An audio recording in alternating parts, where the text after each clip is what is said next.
I was in my mid-20s, a couple years into a relationship that we both were looking to one another to complete each other, to fulfill things and make the other feel better about life.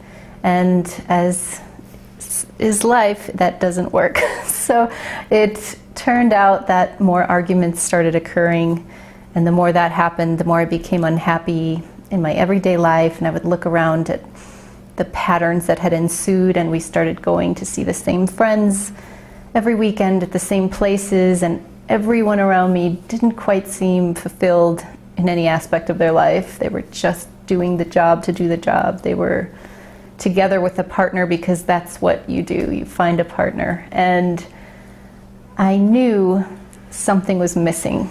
It probably still took me a couple months after that, because there's fear that kind of takes over and it grips you that, well, no, everything is fine and nothing can be missing, because that would mean that I would have to move out of this condo that we bought together, and I would have to end a relationship that, with someone I really loved.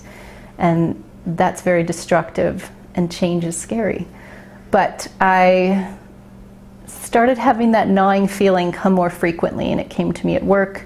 It came to me with my partner. Nothing seemed enjoyable anymore, and all of a sudden there was one big argument that made me go to bed with more than tears. It was this knowingness of, I cannot do this any longer. I am suffering inside of myself. I am choking on this energy of, this can't be the rest of my life. And so with a partner that's desperately trying to keep it together, I rolled over and I just thought, there has to be more than this. Please give me a sign that there is more than this. And I remember looking up at the fire extinguisher on my ceiling, and the little light that goes off every now and then just kind of exploded, and there was a burst on my ceiling, and I knew at that moment I had hope that there indeed is more.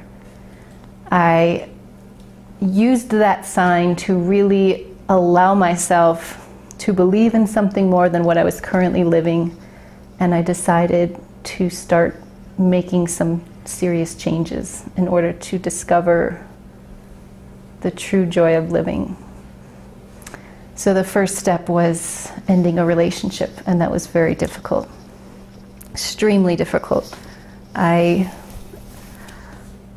can still feel the pain, but in the end, if you just keep going back to this sense of, I was not happy, I cannot find fulfillment from someone looking to find fulfillment from me, and vice versa. It has to come from within. And so I left the relationship. There was some difficulty, but at the same time, this emergence of a feeling of more, and I can find it. And I left the business world. I went to become an elementary teacher. I started finding little bits of joy again in my life. And it was beautiful, and I would say that one moment of just, there was no going back. It was either this or nothing. I cannot live like this the rest of my life. So please, something within me show me that I can move on. And I did, and it's been such a joy. I can't imagine the life that would have ensued, which would have been still needing to check all of the marks on my checklist, get married, even halfway unhappy, find a bigger, better house, have children, and perhaps go on a vacation every now and then, but all amongst this sense that none of this is real, none of this is natural. This is us forcing our way through what life expects us to be, and we don't have to put up with that anymore. When it came to leaving a relationship that, was basically right on the verge of us getting married, and having to step away from everything you thought would be your life, really having talks about what your children would be named, where you were going to be married, where you might be living, it was more the emotional pull of, can I really do this? Can I hurt someone else? Can I hurt myself? Can I live through that pain? And for me, the explosion of a knowingness of there is so much more than you are allowing yourself to even see. You are having this limited view of what a good life is. If a good life is a house in the suburbs and children, and you look around and not even half the people you see doing that are happy, it must be an illusion. So maybe it's time to start making your own choices and carving out that path. And so then that inner drive kicks in where, for me, it was no going back. You really can't go back. Once you have an awareness that this is not happiness, you cannot step back into that relationship. You can try. After we broke it off, we had to make terms with this house that we had both bought together, and throughout that process, sometimes loneliness would come in, and you might reconnect. And then you come out of that experience saying, wow, I feel more pain now than I did before we reconnected. You cannot go back. And so then I would just keep learning from those little experiences of how my emotional state was handling this. And no going back was essential. And once I knew that, you just have to believe that there is more, and you have to trust yourself that your inner soul would never lead you somewhere that you cannot handle. And it's going to be scary, and the change is going to sometimes knock you over, but you can do it. Life will come into a beautiful synchronicity with you and will provide everything you need. And it always has since I made that initial choice. I want happiness and joy before any of the necessities of what I have been told is the right way to live. And that is it. It's that spark, and the rest is a natural process, and you can't go back and say, I can't do this anymore, I'll just go settle for my old life. It just won't happen. You can try it. Life will push you towards your happiness. It really will. So yeah, I came out of that experience, I think, knowing there was a lot more within me than I could even begin to recognize. And from that initial breakup was the most growth I've ever done, inner transformation. It sparked the need for me to find groups, spiritual groups, to go to seminars, and that then started my journey. I think Eckhart Tolle, I still remember A New Earth, and Oprah Winfrey in the United States did a series with him where she recorded sessions every week about that book, and that is just when I could feel something within me screaming, yes, I knew it. Like, you will find fulfillment as you go through your journey in little things that happen, where you come across a book, or a friend tells you about a group, or you search online and suddenly something comes up that's exactly what you were looking for. And so there's always hope for taking small steps toward a new beginning.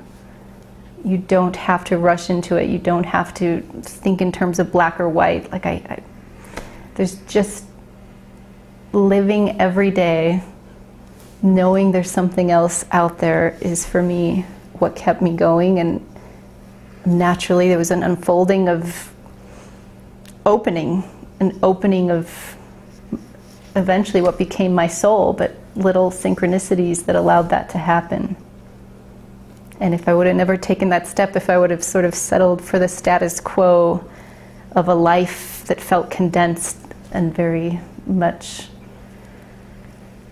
sucked of all the joy that is possible, it never would have happened. So I think listening to your inner voice is extremely important. If something within you is saying, this is not right, then you have to start listening to those signs, or it's just going to start making you feel even more condensed. It's going to start showing up in your body as illnesses. It's going to eventually make itself be known. So you might as well do this process as gracefully as possible. There will be change. It will be scary, but the benefits are amazing.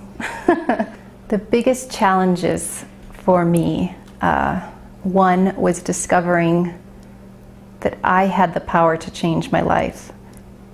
And the ownership of that can be very daunting, because then you have to take a look at who is really responsible for creating these events.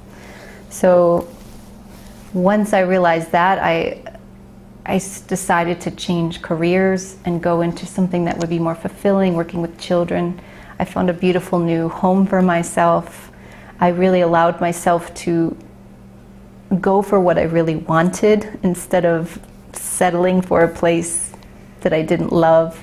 And when you start rewarding yourself for these choices, a joy comes with that. But in this process, it is very lonely at times, because it's a personal journey into yourself. And you realize you cannot find it from someone else. So for me, I had to step back from relationships. I had to give that up in order to truly take a look at my choices. And that was probably one of the hardest, when you see all of your friends around you continuing the cycle of what you walked away from. And now you start going to the weddings by yourself, and you start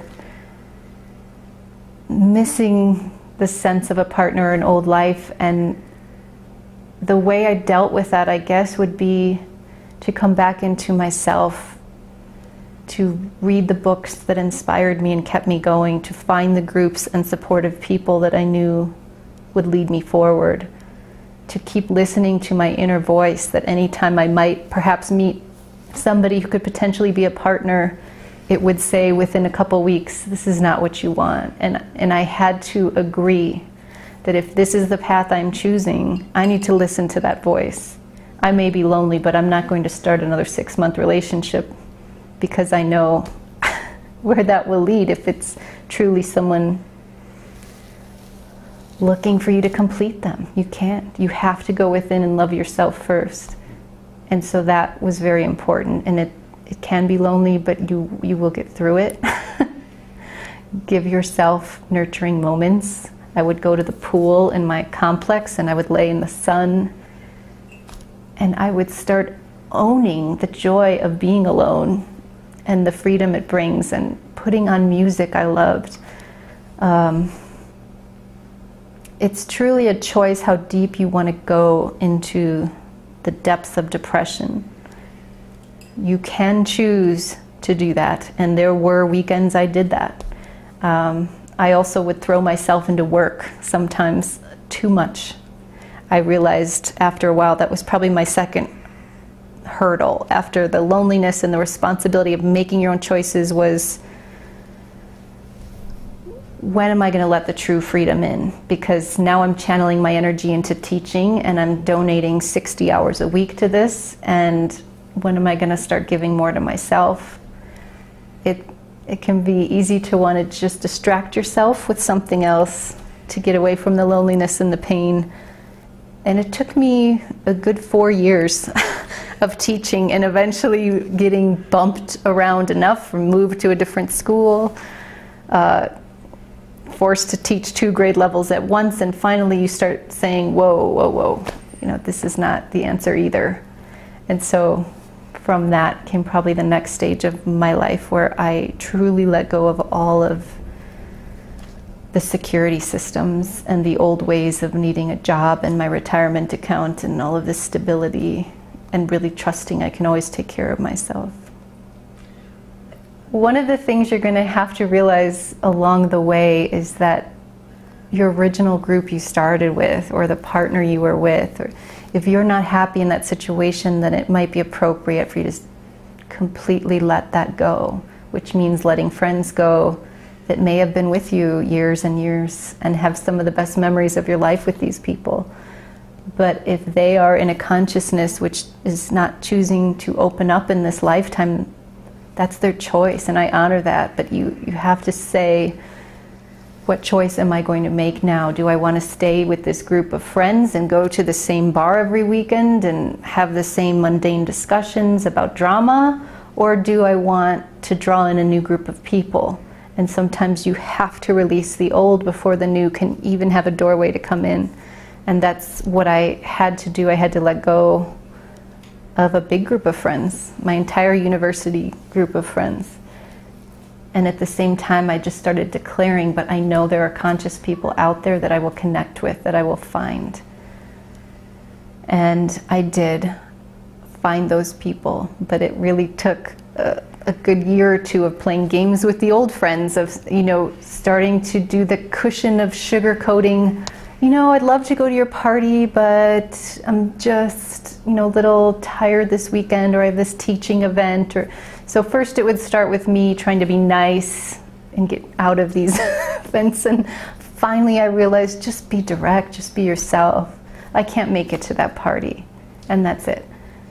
And you may lose some, but I've found even over the years I might have reconnected with those people 5 years later in a new way, in a way that's not needing drama from each other to feel alive, in a way that is just authentic. How is your life going? How are you doing?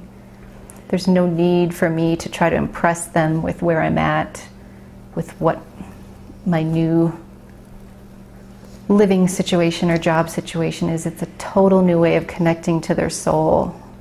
And they're still beautiful people, but I honor their journey, and I'm now choosing what type of people to surround myself with.